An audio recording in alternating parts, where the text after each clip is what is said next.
It was just a couple of years ago that a major news network and a reporter by the name of Leslie Stahl did a whole series on the life insurance industry, and they discovered that more than $25 billion of claims went unpaid.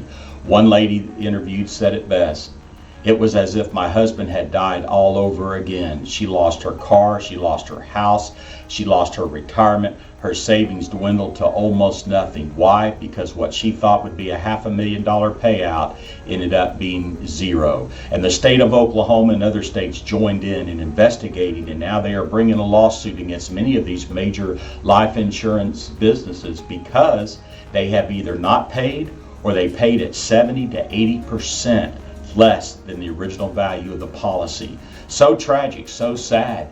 And the reason they didn't pay is they had restrictions. They had little hidden caveats. And that is so typical of a world we live in. They said, here's a contract that guarantees you this, and it always has some kind of restriction there. It doesn't pay off when we need it the most.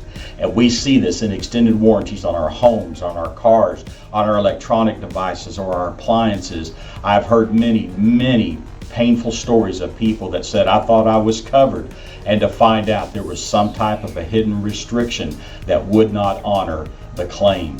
Well, Jesus makes no such lies. When he tells us something, he delivers every single time. And to the church at Philadelphia, the faithful church, he's already made a series of promises. He said, I'm going to make your enemies bow at your feet. I'm going to open a door for you that no man can shut. In fact, when I shut that door, no man can open. He also promises that he will deliver us and all Christians from the tribulation period, the 7-year tribulation period that is coming upon the whole world. No escaping except through faith in Jesus Christ right now. But then he makes another promise in verse 11. He says, behold, I am coming quickly. Hold fast to what you have, that no one may take your crown. This is the crown of salvation. There's many crowns described in the New Testament. There's the soul winner's crown. There's the overcomer's crown. There's the crown of salvation, or the crown of life. And this crown, Jesus says, I want you to keep. It doesn't mean that man has the power to take our salvation. It doesn't mean circumstances can take our salvation. But what Jesus is saying is, be legitimate, be genuine. As you profess me as Savior, show me in your walk, show me in your speech, show me in your lifestyle. Because if you recall, he condemned many in verse 9. And this is not the first time we've seen this in our study on the 7 churches of Revelation. He condemned the Jews who said, we are part of the brotherhood. But instead, Jesus said they are the synagogue of Satan. Boy, that's a blistering description of false teachers. The Bible tells us throughout the New Testament, such as the book of Jude, that many will come into the congregation speaking flattering words, and they will have all kinds of seductive power to gain a foothold. Then they'll start teaching corrupt doctrine, demonic doctrine. But Jesus says to this church at Philadelphia, to the true Christians, I know that you're genuinely saved. I know your works. Hold fast to what you have. Stay committed, even though there's tribulation now, and even though there's pain and there's attacks from Satan right now. I will deliver you. I am coming quickly. And this word quickly means this action's already started.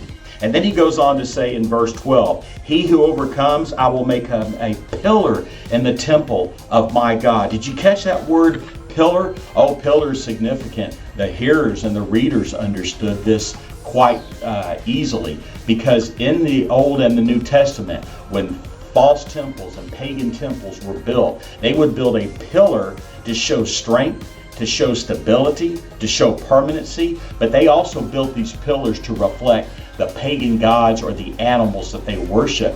Jesus says, my name will be written on the spiritual pillar that I give you in my kingdom, my heaven. Revelation 21 describes the glorious majesty of heaven. There's a wall built around this great city. There's pillars that have inscribed the 12 tribes of Israel, and all the apostles' names representing the church of the past, the present, and the future. And in heaven, there's no need to shut the gates. There's no need to have light, because the Lamb is its light. There is security, and these pillars represent strength and permanency. But in the New Testament, especially to these 7 churches, they were used to earthquakes, they were used to wars, and pillars represented permanency.